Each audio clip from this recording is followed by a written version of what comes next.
Hi guys, welcome back to the channel. I'm Office Blow Daz. I'm Gaynor. Here we are, the two of us. If Patreon's your thing, check out the link in the description below. Loads and loads of exclusive stuff on there, only for Patreon.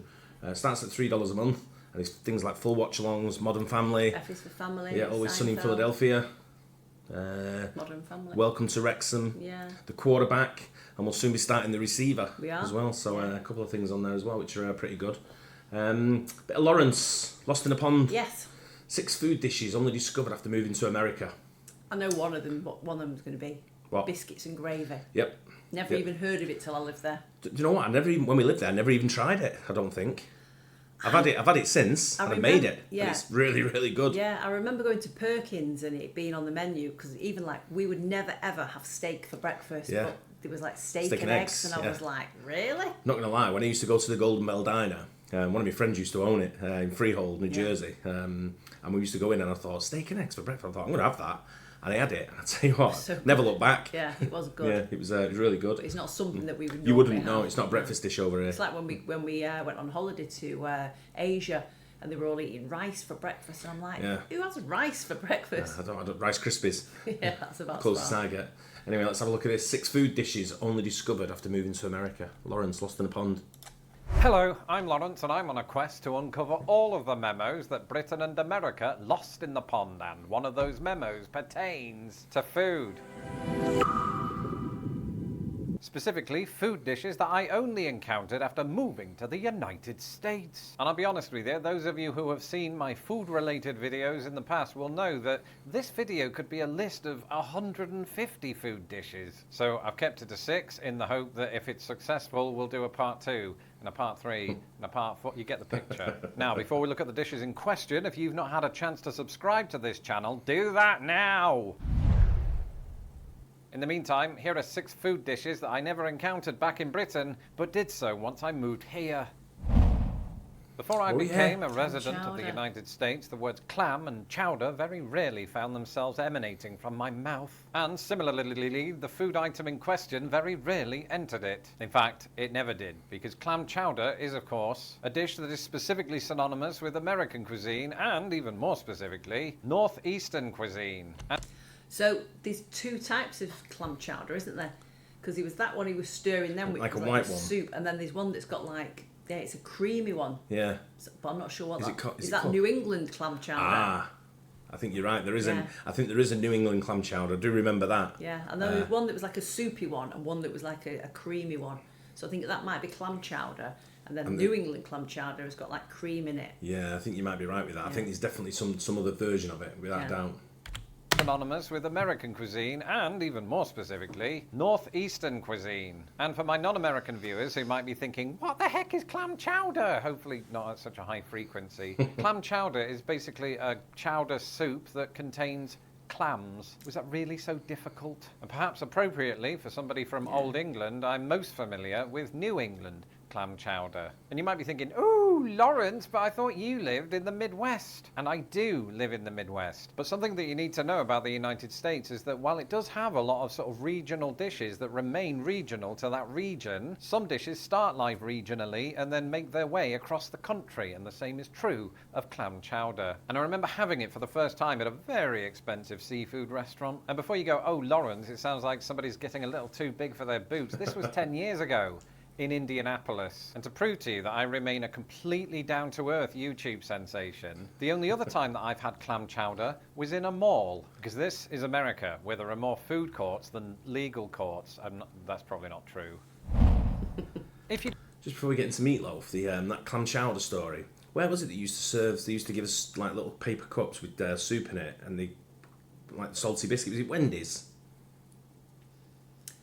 No, I think whenever we went somewhere, they had like when you ordered your meal, it came with like a little bowl of chowder with the saltine crackers. Yeah, it was like part of the food you ordered. Yeah, I was just trying to think where I've had it, and like, do you know, in my mind, I'm thinking it was Perkins. Perkins, was it? Yeah. Yeah, I can't remember.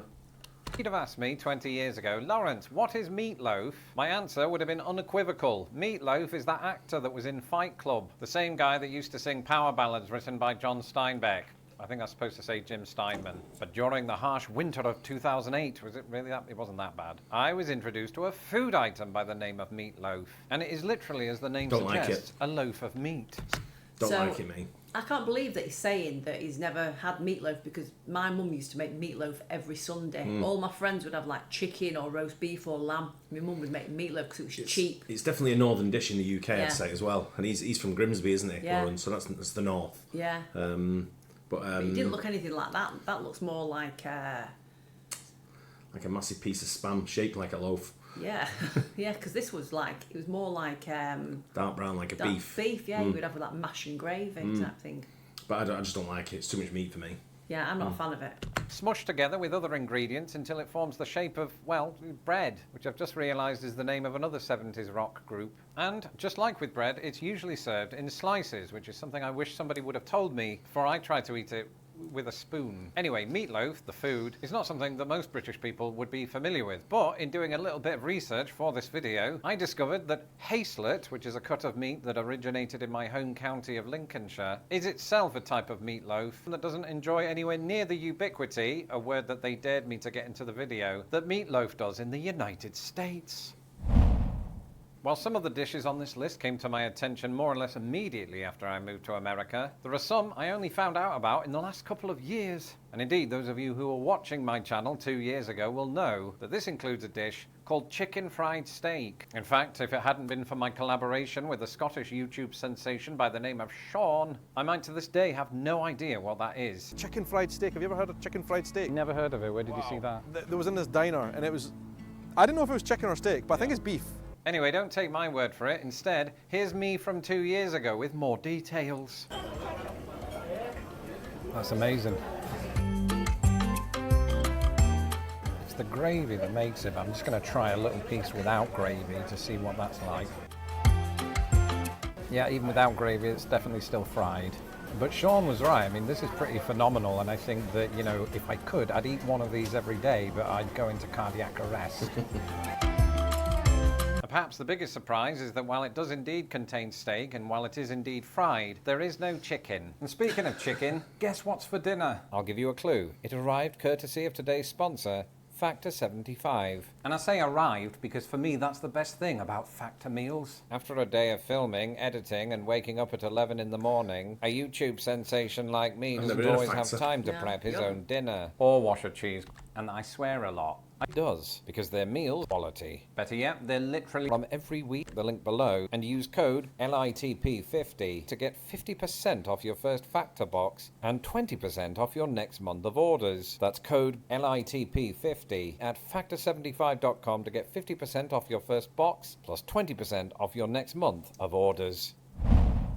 There are no two ways about it. Americans are obsessed with chili. You might be thinking, Lawrence, the transition slide didn't say anything about chili. What are you talking about? Well, chili in this country is often accompanied by a side dish that seems particularly popular with my wife's family, cornbread. And just to be clear, since there seems to be a pattern emerging here, that is not corn as in the new metal band. No, corn as in cornmeal, which is the chief ingredient of cornbread. And it's pretty nice when it's not green, which is an allusion to a video I made in which it was. Either way, cornbread is one of many examples pointing to America's obsession with corn. At the state fair, you have corn dogs. At Halloween, you have candy corn. And in everything, you have corn syrup.